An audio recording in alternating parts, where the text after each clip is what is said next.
plastic Marni dresses, and I carried a $3,000 black patent leather Lanvin tote that Jean had plunked down on my desk one afternoon. "This is too shiny for me," she'd explained. My highlights were by Marie Robinson at Sally Hertzberger's salon in the meatpacking district. I had a chic lavender pedicure, Versace Heat nail lacquer V 2008, and I smelled obscure and expensive, like Suzanne Lang Midnight Orchid and Colette Black Musk Oil. But look closer. I was 5'4", 97 pounds. The aforementioned Lanvin tote was full of orange plastic bottles from Rite Aid. If you looked at my hands digging for them, you'd see that my fingernails were dirty and that the knuckle on my right hand was split from scraping against my front teeth. My chin was broken out from the vomiting. My self-tanner was uneven because I always applied it when I was strung out and exhausted. To conceal the exhaustion, you see. And my skin underneath the faux glow was full-on corpse bride.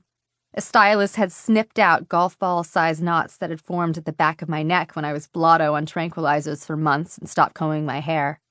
My under-eye bags were big enough to send down the runway at Mercedes-Benz Fashion Week. I hadn't slept in days. I hadn't slept for more than a few hours at a time in months, and I hadn't slept without pills in years. So even though I wrote articles about how to take care of yourself, your hair, your skin, your nails, I was falling apart. I'd never been in the VIP section of a circus tent before. There was an open bar and colossal flower arrangements, and waiters in black ties swishing around with trays of mini cheeseburgers and all that. Maybe little shoddies of vichyssoise. You know how it is. Anyway, I was at the fucking Cirque du Soleil not by choice, but as the guest of a major personal care brand, one of Lucky's biggest advertisers. As associate beauty editor, it was my job to represent the magazine at get-togethers like these, to rub elbows and be pleasant and professional. Seriously, it was the easiest gig in the world, and yet it wasn't always so easy for me. "I'll take one of those." I stopped a dude with a tray of champagne. "Thanks, honey."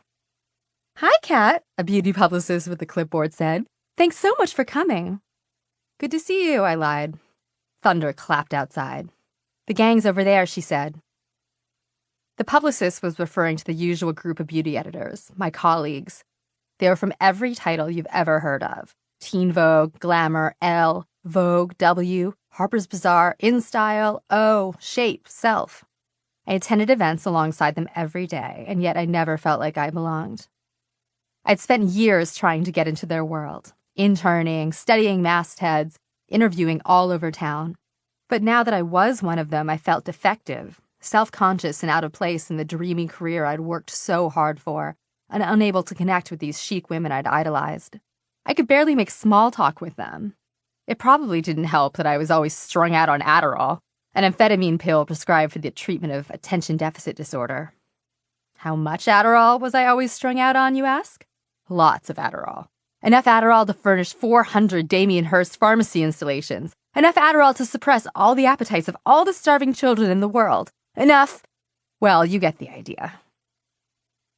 I set down my empty glass and approached the gang, with the same vague dread I always felt.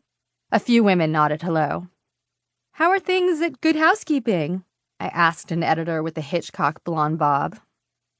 "Cosmo," she corrected politely. "Champagne?" It was the same waiter. "No thanks," Cosmo editor said. "Sure." As I helped myself, a woman standing with her back to me turned around. It was the person I dreaded seeing all night, the vice president of marketing for this major beauty brand. Oh no. Now, my bosses at Lucky had essentially sent me here tonight to kiss up to this powerful, advertising budget-controlling woman, the vice president of marketing who not only detested me, but had recently seen me on drugs and in my underwear. It all went down at a weekend press trip to the Mayflower Spa in Connecticut, one of the most luxurious retreats on the East Coast. Other beauty editors and I were there for 2 nights as a guest of the vice president of marketing and the beauty brand. The first night there was a fancy dinner. I ate nothing. Then I wobbled back to my deluxe cottage, stripped off my clothes, popped a Xanny bar, boosted it with a strawberry-flavored clonazepam wafer I'd found stuck to a tobacco flake-covered Scooby-Doo fruit snack at the bottom of my grimy Balenciaga, and blacked out on top of the antique 4-poster feather-top bed. When I woke up, sunlight was streaming through the windows in my suite.